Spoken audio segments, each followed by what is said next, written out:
Seattle House Mafia. Welcome back to another episode of Seattle House Mafia's Industry Interview. I am Phil, your host, and today we're doing something a little different. We actually have two very special guests in studio with us. Our first guest, in no order of importance, is an ex-professional soccer player, or like they like to say over there, football player. He's a DJ, producer, record label owner of Deep Fix Recordings. He has worked with the likes of Jesse Saunders, Terry Hunter, Kenny Dope, and many more heavy hitters. Has releases on some iconic labels, Nervous Records, Salted Music, Large Music, and At Jazz Record Company, and most recently Uniting Souls Music, to name a few. Our guest number two, first and foremost, is not a DJ. He's been playing keys for 47 years, starting as a classically trained pianist at the age of 5. He is one of the pioneers of live house music, playing alongside legendary DJ since 91. This one gives me goosebumps a little bit. His first vinyl appearance was on the 1996 West Coast classic, 20 Minutes of Disco Glory, on Wicked No. 1. It fucking blows my mind. So cool. All the organ. Welcome to Col Lawton and SenSei.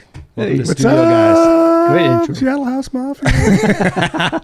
How are you guys? Thanks for coming in. Good, man. Good. Thanks for having us. Yeah, Yes, definitely. I know it's been a whirlwind of travel for you guys, right? Yeah. You came from overseas. Yep. Landed where? In Oregon somewhere? Portland, SenSei. Yeah. Yep. Yeah. And then you came up from Portland. You guys carpooled.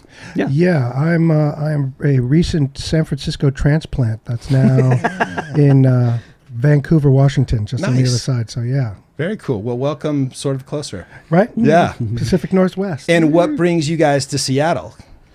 I'll let you talk about it a Yeah. little bit. Gig tonight. We're back for the second time. We were here literally in August last year, playing the Monkey Loft, United Souls with Ramiro. As you can see, I'm from the UK, so for coming across to America, it's pretty special, Yep. you know, to come and meet you guys and play along SenSei. So yeah, we're back to play the Monkey Loft tonight. Love it. Yeah. And yeah, I guess shout out to Romero for actually connecting us, because that's like, Oh yeah, he's such a solid guy. But no, I'm looking forward to tonight. This may air after tonight, but yeah. still, I'm Cool. super stoked for the show tonight. And so the configuration is you're DJing, you're playing live keys, correct? That's correct. I guess let's jump into this. How did you guys connect? Because first of all, I'll say, What did I say? yeah, I want to hear the story, because you're from Newcastle, which is Yes. about 250 miles north of London, right? Yeah, You yeah. still live there. Yeah, yeah. And Northeast, yeah. you started in the East Coast and came over to the West Coast. Right. Like, how the hell did you guys connect? Do you want to tell the story? You know, I'm going to have the best. I don't have the best memory due to Yeah. a lot of variables that I won't get into. When I produce, I usually produce 99% of the stuff that I produce as a collaboration. And I find that I've always worked really well with people over in Europe. And I also kind of pay attention to keeping my ear current on music by listening to streaming shows that will come across my desk from time to time. And I was working on a project with my homie Stranger Danger in Oakland, Dominic Philippin, and we were working on something. And at the time, I had just discovered Col's weekly radio show that he was streaming. And I'm one of those guys that actually has no problem calling in and saying your shit's dope. And Nice. and that's how we initially connected. But then I kind of followed up on that by saying he was just starting off with really doing a lot of production himself. Yeah. And I had this project for Juan Mejia's label, Dutchy, out of Miami, and I was like, you know, let's get Cole on this. Let's see if Cole wants to do a remix. So I passed it to him, and he knocked it out of the park, and that's where it all started. Wow. And I Nice. have to say, getting something like SenSei contacting us, I'm in my vinyl Yeah. Tango record saying, is this the same SenSei on Tango? Bloody hell, it is. Isn't And that wild? it was really special for me, for someone like that who on a vinyl reaching out for production. And at the time, I was kind of like fresh into this, learning. So it was like, amazing, but terrifying at the same time. Right. Because he's sending me stems, I'm like, I've got no idea what I'm doing here. But somehow, and we still have no idea how we're doing this, but it's still working. Sounds dope. So I'm Yeah. like, I don't give a fuck. It's still working. Oh yeah, and I should have asked if there were any language restrictions. No, sir. Yeah, Okay, cool. fuck. I'm trying to. I will tell you, I'm trying to swear less, but I have a hard time. I'm originally from Brooklyn, man. That's, Yeah. that's- Well, I get excited, man, and when I get it, and it's like music and people that are doing cool shit in music, like I have a real hard time not swearing. But that's like a thing I'm trying to. I had to ask him because he was on FM radio. Is when his show. You can't swear. No And- swearing. No swearing. And I almost, and so I'd like slip. Yeah, that show ended because me as the team, we could not swear on the show. And the manager is would that be right? texting us saying, "Stop swearing." We're like, okay, we need to move on. This is not for us. That's hilarious. Yeah, Okay, so you guys been, because you started production when, like 2019, yeah, 2017? about 18, 17, yeah, around Okay, about then. got yeah, it. Yeah, yeah.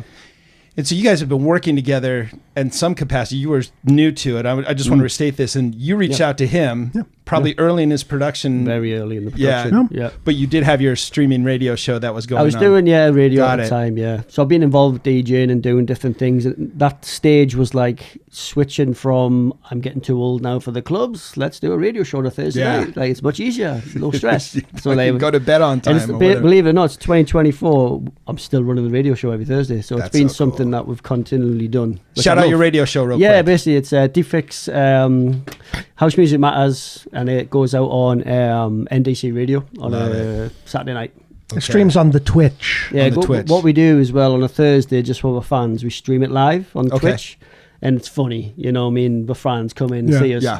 goofing around and doing the show, but at the same time we're recording it, Yeah. and that recording goes off to the radio station, and a couple of days later they play it out live on the station, and people Very listen cool. to it. Yeah, so it's fun. Yeah.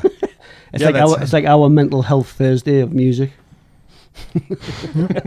Well, and the other thing that I think is super interesting, I was looking at both your catalogs, and they're both freaking massive. Like, I don't know, I think I went to like page 17 and page 15, like when I was looking through Beatport. I mean, you guys have done Yeah. a lot of music, Yeah. and it's just so just impressive. That's the first part, but the second part is there's a lot of collaboration happening now. Do you find that it's sort of has changed your sound? You guys now have your own cohesive sound when you're together? This year's been a real connection, I would say, for what we've Okay. been doing music wise. Like, it took a while, more me trying to learn how to deal with SenSei's live stems coming to me and putting them on a track and working out how he records, and I'm kind of like building a bit of a puzzle when I'm putting the track together. Right. But now I totally understand, and he gets me, gets sound, and I know. We kind of know now, don't we, how we work together. Yeah. And this year's proved it, really. Like, we've hit big labels this year. We've released more music than we've ever released this year because it's just like it's all connecting every time we do something. Got it, understand, finished. Next. Yeah.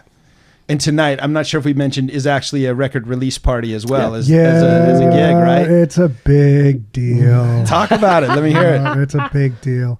All right. So, as I think we mentioned earlier, the gig itself, which is the Diggin' Deep Party, which is hosted by Romero from Uniting Souls, who's just fucking pimp. And Yep. he's got it tied to his label, Uniting Souls Music. And so Uniting Souls Music has been, cranking along for a couple of years now. And in my production with Cole, we was like, this kind of happened out last year. We picked up, we did a track and Ramiro picked it up for Uniting Souls, and that turned into the record release party last year. So Got it. now here it is a year later. And the party hopefully is going to be at full strength, because last time we had a bunch of people bouncing because of Burning Man. So at the end of August, so that was like, I know, we're going to lose some heads, but not tonight. And so tonight we're celebrating the release of our track, The Voice, which has got also like rock star remixers on that project as well. So big support on the release of that. Super solid release. Super, and it's doing right out of the gate. What are the numbers? You got the numbers. I'm the number man. I'll do the numbers. I mean, this literally just dropped and it's blown up. So 4 tracks already beat Port chart. We've got 89, 90, 91, 92. Only came out, 24 hours ago? Yeah. Yeah, you Already guys are in the getting top picked up. 100. Top in 100. 4, A couple hours. So cool. Which is for me is unheard of. I mean, I usually will watch it kind of inception wise, make it a slow, steady climb. Sure. If again, depending on what the release schedules are like, but to see that kind of acceptance that quick, I was like, Yeah. Pretty cool. I'm pretty stoked about it. Congratulations. Thank you. Yeah, that's very cool. Success. No, and I think it's super cool that you guys are coming to celebrate here in Seattle with Uniting Souls. Yeah. It's such a cool thing. So this is your second Trip to America. and second trip to America, and are you also doing some other shows elsewhere, or is this mainly Seattle? Just it, exclusive. I love it. Yeah. God damn. Yeah. So good. Yeah, getting the Seattle heads, it's like it's such a great house music community, especially it being cultivated between, Uniting Souls and also Viva Recordings. Yeah. Having just, the lock on quality. So to know that we can go ahead and do this release and celebrate the success of this with the Seattle family is huge. Yeah, there's just a lot of talent in general, both from record labels, DJs, producers up here. There's a lot of you got a squad. Yeah, but it's a good crew up here and putting out a lot of good stuff. So, as far as back to sort of stylistically, like I sort of get the tactics about how you guys are. So it sounds remote, right? He's sending you things. You're sort of putting it together. Yeah. I mean, have you guys figured out what it is about you guys that makes you work so well together? You said it's now clicking this year. Besides the process, is it that similar taste? You guys have similar, background influences. What is it? I can say something, but go on. It really what it boils down to is just over the last 3 years, about 3 years, 3.5, 4 years, 3.5 years, just constant engagement. Yeah. To the point where he's also really fast in his studio production for building frameworks, which is huge because it basically kind of sets me up for success by having using an artistic reference, a framed canvas. Got it. But he's giving me more of an initial direction. We've got the BPM established. We've got going for the vibe, and so he'll give me some input. And says, I think we should do this. Yeah. And he'll give me that frame. And then I will take it. And then I lose my shit all over it. And make this giant fucking mess. This massive file of sounds. And I was like, it's like, okay, why don't you just give me some electric piano? And I'll be like, okay, here's your electric piano, your organ, your regular piano. How about some vibes? Here's some bleep blops. And, and here's 5 passes of each. Have at it. Right. And he goes through it quick. What kind of happens though is that from that file delivers another 2 or 3 tracks, because what he sent us that I don't use, it's like, okay, let's put this in another track then. Put it in a drawer, and then then all of a sudden a week later I'm sending them like 3 or 4 tracks saying, dude, check this out. We've got an EP now. I mean, so it sounds like you're prolific on what you put out on keys, and then you're prolific when it comes to the frameworks and the actual pretty much. Okay. And that's why it just works, Yeah, and it's production time when you know your DAW really well, like he does. Yeah, it's easy. Yeah, and I can just send him a bunch of stuff and let him kind of siphon through what he likes and what he doesn't. Sometimes it's only 5% of a pass. Sometimes it's a big chunk of it. Have you guys ever sat side by side in a studio while he's holy shit? No, never. What a fun fact. Yeah. Remote. It's the ability to do that collab. He'll send me something that he worked on, and then it'll be in my inbox 8 hours behind. I'll get it. I'll work on it, and then when he wakes up the next morning, he's got a big old full file folder ready to go. So cool. It's crazy, isn't it? That is wild. And then when say a track is complete, who does the shopping for the labels? Is it both of you? Or are you guys both kind of doing mainly? It's mainly Col. Yeah, I'm doing it most, but we'll tap into your kind of over here, isn't it? You've got a good contact, but generally when we're making music, we are sort of targeting a label in mind. Got the sound that we're looking for. Now we are, because we know our sound, and we've had that success this year, and with the labels we've targeted, which we're like super proud of, to be honest. Like the ones that we've got on, so. We'll also tailor it too, based off of what songs, and how they've been completed or where the direction goes in the structuring. We've done that. We've really gotten that dialed in recently with the label Large. Yeah. Right. So we've got we had a really good initial kickoff, and now we've got 2 more in pipeline for Large, which is awesome. Huge. Got a large section. Anytime there's a section in my record collection, I'm all something about for it, you know? I'm sure you have a large I've section. got one as well. But like for me, like getting on labels like that. Yeah. But with SenSei as well, who I've got vinyl with his name on it and stuff. Yeah. It's like, man, it's just like a total like amazement for me. Like old. that I'm doing this. It's great. Like. Well, so let's talk about you being old for a second, because Segue. we're the same age, actually, which is really funny. But so you grew up in Brooklyn, but you came to San Francisco and you were playing since like 91, from what I read. You were playing alongside DJs. Like, how did you, and then you were hooked up with Wicked. You ended up on, how did you end up cracking into that whole thing? So the whole thing about me not being a DJ is a very, very simple reason, and that is that I started getting trained as a musician when I was 5, and I am still learning how to be a better keys player still, and there are people that smoke me, and despite me having the years of practice and time, and so I'm like, I'm not going to go ahead and start taking on learning this new craft of DJing, which requires the equipment, the financial commitment to buy vinyl and stay current, the space. A lot of people don't, there are a lot of parameters that go into that. And I have a keyboard and a mixer. I'm like, well, this is what I've got. No one is doing this. Nobody. The only person that I even heard of doing it back in my day was Kerry Chandler. Mm-hmm. That's it that I know of. Yep. So, I mean, my attitude is that, well, I can play with any DJ. It just depends on what they play. And that leap of faith from the DJ of saying, oh, okay, so like what I play live is like a third turntable or a third CDJ that they don't have. It's magic. You have no idea what's coming at you. Right. And so I played with one guy. His name was David Coleman when I started in 91. And it was him and I. It was, David Coleman and SenSei doing DJing and keys. And I started working with that formula, and it was different. Nobody else was doing it. And it's not live PA because I don't bring in a sequencer and I don't bring in anything else that helps me pre-run the set. It's freehand. Mm-hmm. You're improvising like 100%. All there. Yeah. So it's like, for example, tonight, I mean, I have an idea of what he's going to play. I've got sounds that are my favorite go-tos, like any DJ would have for records.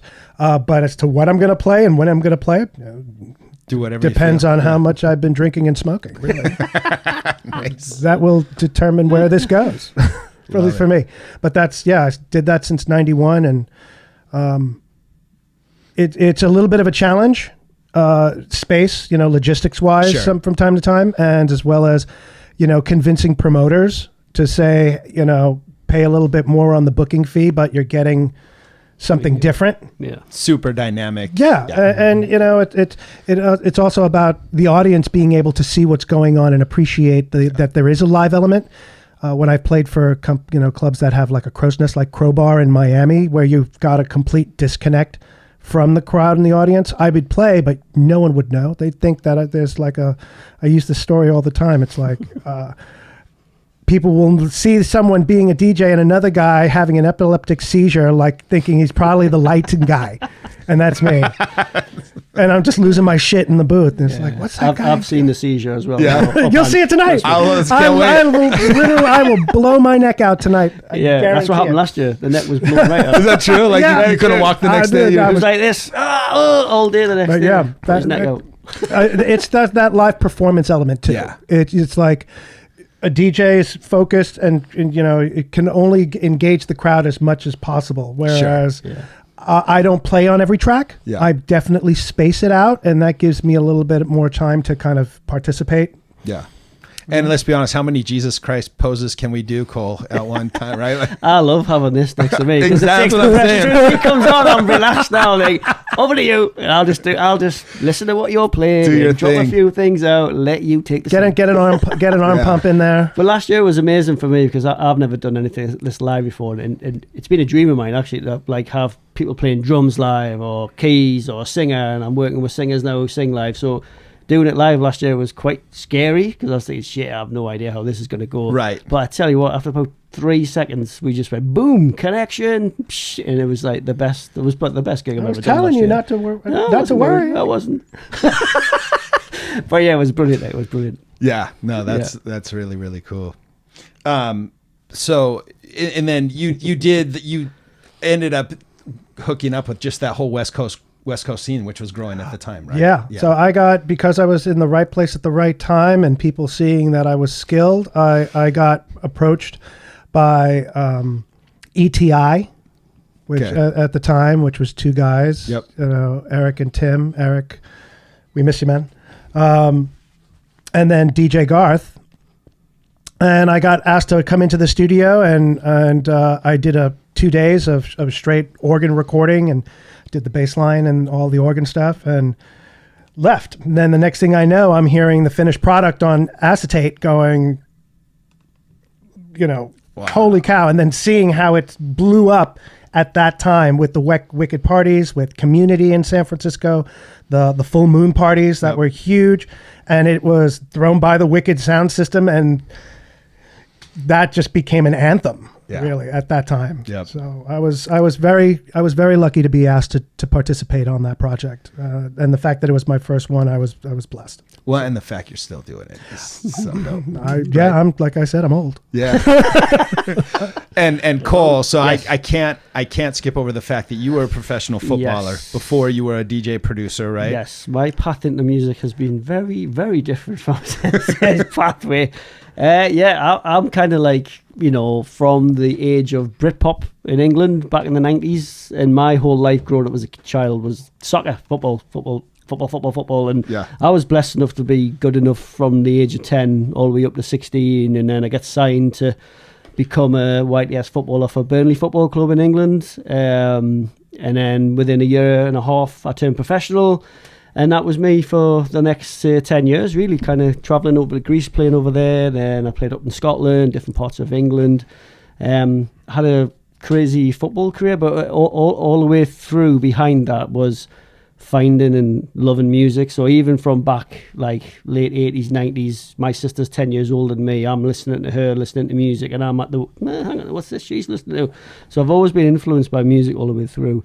And it wasn't until late, like 2002, 2001, where I started going out a little bit more, with friends and stuff, clubbing, and discovered house music from where I was from. But it was like the music I was hearing was at first was like Miguel Mig stuff that was coming over from like Mark Farina, total different sound from anything that I had ever heard before, and it just hooked into us straight in, like, wow, this is a different sound than from anything else I've been listening to, kind of thing. And then going to the clubs, DJs coming, seeing the DJs, enjoying I was the kid who was standing watching them on the decks mixing, like, all night. Everyone's dancing. You were that guy. I'm that guy. I'm like, how the fuck is he doing that? How did you do that?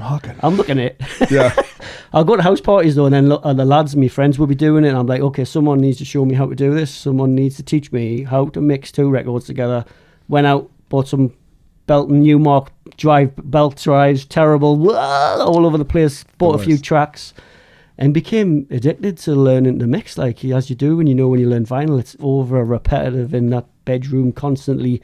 Just loved it though. Like, it was a really piece of direction that kind of took my mind away from football and life and other stuff, and I could just lose myself in music like everybody else does, And then fast forward to now, it's been a crazy journey where I've stopped playing music because of things that happened in my family, and I lost my dad through cancer, but within time the music's kind of drawn us back in again, as it does. You can't stay away from too long.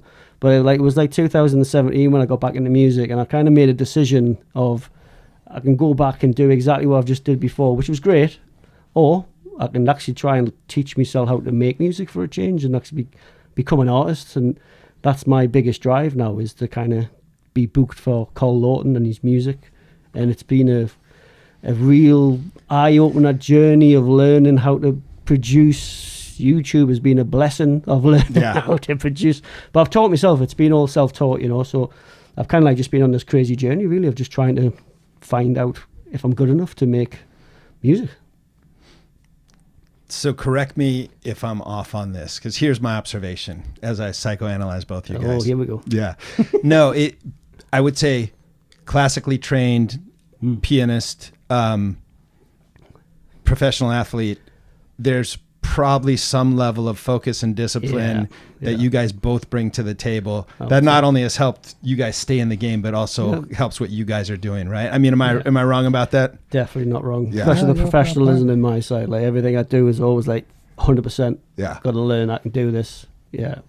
I won't bother if it ain't on. Yeah. It's just, it's, I will hit the brakes. I will wait until I'm in the right mindset. But when it's on, then you kind of, you make that commitment to work on it, work on that project. Ideally, you're working with professionals who understand the dynamics of deadlines. And not everybody does, it's even on the label side. So you can take you can be professional and be held accountable to your co-production partners or the people that you work with in a collaborative environment. That only can go so far, with where you can. And the best case scenario is, again, consistency. Is really just kind of coming from that and go, you know what, I'm going to do the best I can, or this is our project, these are the parameters, let's fucking do it. Okay, on it. Yep. And that's kind of what's led to us doing the kind of volume that we've done this year as well, is that focus and that commitment and the consistent professionalism definitely that Cole brings. I'm a goofball. To a certain degree. It's interesting. I was talking to you guys need that balance. But I was talking to a buddy of mine, and he broke it down. We were talking about business. We weren't even talking about music. But he said, look, I run into three types of people. I run into people that are interested, people that are committed, and people that are obsessed. And where the mismatch happens is when you get some obsessed motherfuckers, but their team is just committed or just a little bit interested, and I'm feeling that obsession. I know you said commitment, but I'm feeling like that musical obsession between both you guys. It's like a thing that's never gone away, right? No, I mean, but it's also organic. Yeah, it's not. You're not forcing it at all. No. And so it's that makes it so easy. Yeah. To be able to do it, and by keeping it easy and keeping it light, we can really stay focused on the artistic, creative element of it. And then once it's done and packaged, then you can throw the switch and pivot to the business component. Gotcha. And I think I'm pretty clear on how the snowball rolled for you once you started playing out in San Francisco. For you, your breakout moment. Was it getting on Salted? Was it getting on? Pretty much it's been that drive of trying to get on the labels that have got some influence, because we're all from the same era. Like when the time of getting on the label used to open so many doors. Yeah. Them times are kind of closed now. Yeah. So it's really difficult now for someone like myself who hasn't been in the game long enough years ago, because I'm not established enough and I had a break. No one knows who you are. So for me, it's been building again. But as an artist, doing it slowly, but then making sure I'm connecting with who I know are the right labels for me, the direction I want to go in, and it's been a journey. But I'm pretty much I'm like on the labels I want to be on, cool. And I'm sitting here today because of that reason. So like the process has worked, I should say. Again, both of you guys' like discography that you got, the labels that you guys are on are crazy. I said nervous. I said there's just so many. Just like. There's so many labels that are defunct now. Yes, that I noticed for that vinyl. too. And then there's the new squad of labels that don't know. Right. Yeah. They have no fucking clue. Yeah. Like Big Chief. Yeah. Huge label. Seasons. Yeah. Huge. They don't know. So everything is now gone into the digital format, and it's. But yeah, my discography goes back just because I started when it was just vinyl. Yeah. So I kind of my discography coincides with the technology, improvements over the years. I saw 50 plus labels probably that higher than that. Yeah, that's crazy. I mean, yours is crazy too, especially you consider the compressed timeline. Yeah. Oh my God. Machine. Right. Machine. That's part of it. Yeah. It's like the volume is because he's efficient. Yeah. Yeah. I had a system. I don't know the system. I'll quickly tell the system. Okay, let's hear I it. learned quite early on is that making music was all about putting a puzzle together. So I'm like, okay, this is a jigsaw puzzle. You put the beat in, you put this in, put that in, let's make it. So I used to make little 32 beat puzzles. So in a month, I could make at least 32 beat puzzles.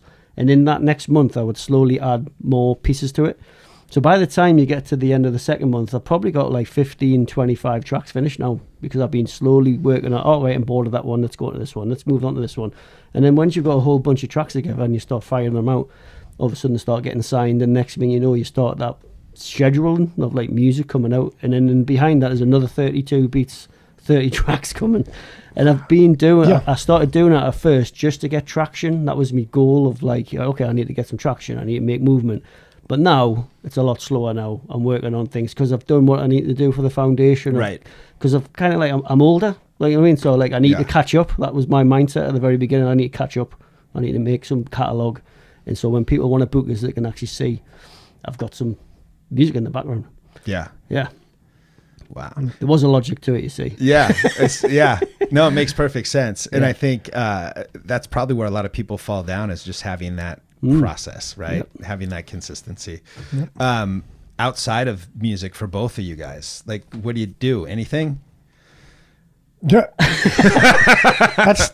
that's a very open question, man. I need a little more focus. Do you have any hobbies outside of playing keys, producing, things that aren't music focused necessarily? Oh, wow. Okay. Well, I'm not going to get into the long and short of the day job thing, because that's just whatever. Man, I'm getting used to being up here. Yeah. Moving. I was in San Francisco since '90. So you saw some changes. Yeah, I saw it all. Yeah. I was at the right place at the right time, and very lucky. And now I've made that transition up here. So as of recently, it's really just the new acclimation of getting to be a Pacific Northwesterner is one. And then, of course, I'm a gamer. Okay. Yeah, I geek out. I smoke weed. So I smoke weed and game. We can't talk about weed. No, I'm just kidding. And then just making the missus happy. That's right. That's yeah. She's gonna love that you said that. I'm gonna tell her that. As well. Yeah, let her know. I'm trying to softball you guys. I need some points, and I need some proof. Right. Yeah. He wouldn't stop talking about you. Yeah. Oh yeah, Mrs. Sensei. Yeah, that's my side. Very cool stuff. Yeah. And how about you? You're a family man as well, right? Yeah, family man, married, beautiful wife. I've got a little boy who's 10. So that's been a full-time job, just bringing my son up. And he's just started playing soccer himself, which is amazing. Scored his first couple of goals, which I have to say was the proudest thing I've ever seen. Seeing my boy score a goal playing football a couple of weeks ago. Full-time work, I work full-time. Oh, you do? I travel for my job, so I'm like making tracks in the hotel. I'm traveling, doing different things as I move around throughout the week. I really have to kind of balance life and work and music and looking after my son really carefully, because it can spiral very quickly out of control if I don't do it. It's a balance. It really is a balance, yeah. But yeah, as hobby-wise, I've kind of just slowed down now more. Yeah. Whatever happens in the house, being with the family and stuff, is holidays and having breaks is nice. Now, are you one of those parents at your boy's soccer game that you yell at the ref, or you keep No, I'm totally opposite. Like when you've been a player yourself, it's like, I hate it when I hear the parents. I was telling SenSei, I once had my nose broken off a football fan after a game of football out in a club. So it's like, I know the craziness of football, like how fans can be like, ah! Yeah. But sometimes it's just a release, you know what I mean? Sometimes you just got to understand what's going on with football. But yeah, I'm not that parent, trust me. Any big projects that you guys have going right now that you wanna highlight or talk about?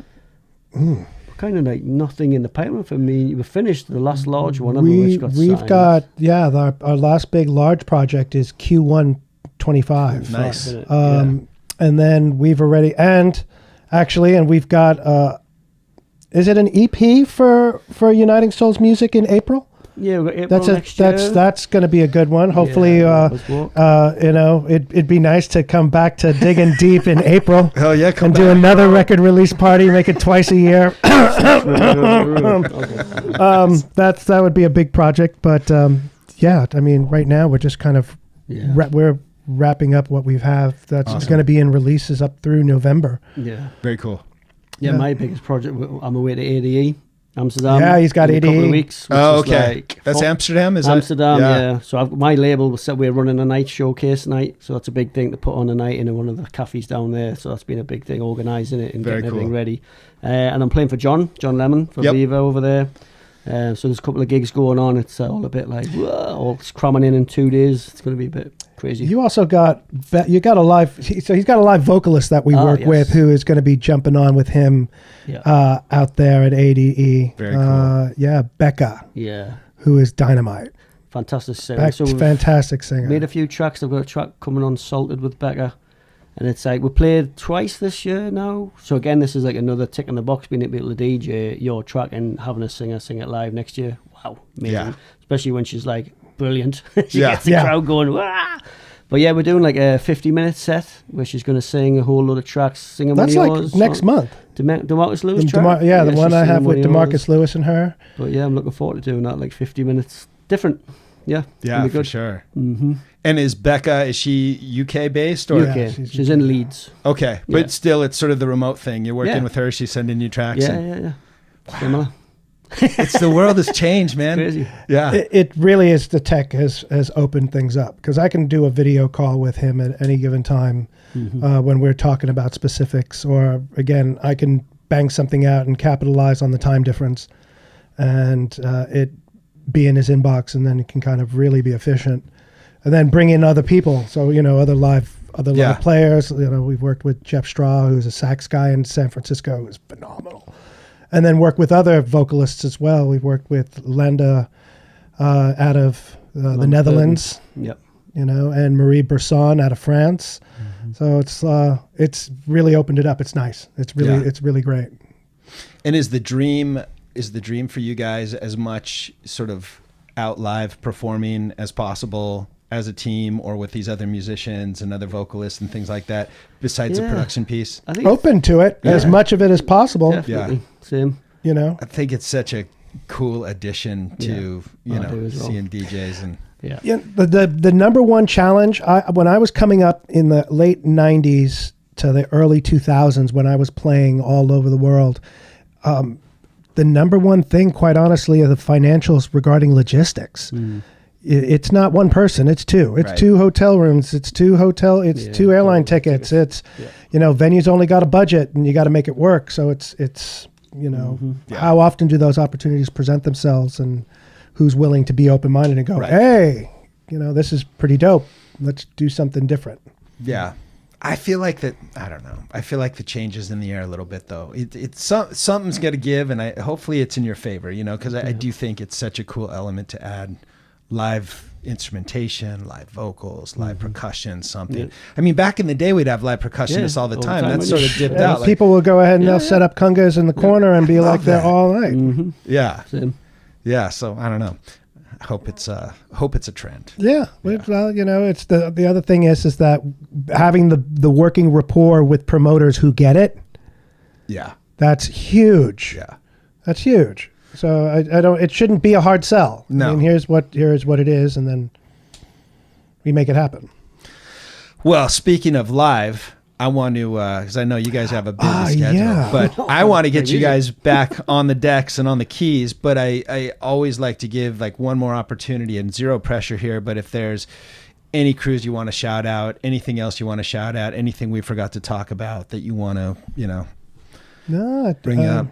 Yeah, just my team, really. The Deep Fix Recordings, our label. We have Bride Jordison, who is our manager, and we've got Wes BK, the Wonk, who's like the technical guy, but he's a brilliant DJ, great producer, and we work together quite often, And obviously with the ADE coming up, we're playing at the Euro Bar, 19th of October.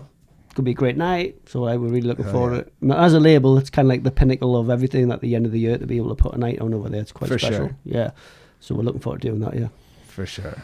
Yeah, and as far as what you're going to hear right now, I'm going to want to let Cole get his shine on. So it's really about we'll go for an hour, and you'll get a little bit of a taste of our sound and what we're going to be doing a little bit tonight at Digging Deep. Mm-hmm. I'm going to drop in on one track.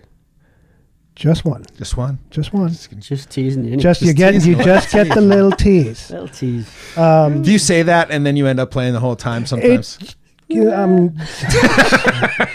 Right? Sometimes. Sometimes. I don't know. It just depends. Awesome. Yeah. Well, fellas, thank you. No, I know. yeah. Like I said, I know you have a busy schedule, so thanks for taking the time. I wanted to meet you guys in person. Yeah. I'm no offense, but I'm even more pumped to go watch you guys play, and I have been excited about this for like the whole week. So and then you get to do it in my studio. God damn it. Yeah. Yeah. Have you had anyone go live and just? No. This is the first. You're the first. Yeah, we take that cherry. Yeah. But I don't know. You only want to play one track. I don't know. I got to tease you enough to come through tonight. Yeah, hell yeah. All right, guys. Well, thank you. Right on, Phil. Thank you, man. This has been awesome. Thank you for the time. Cheers, though. Seattle House Mafia.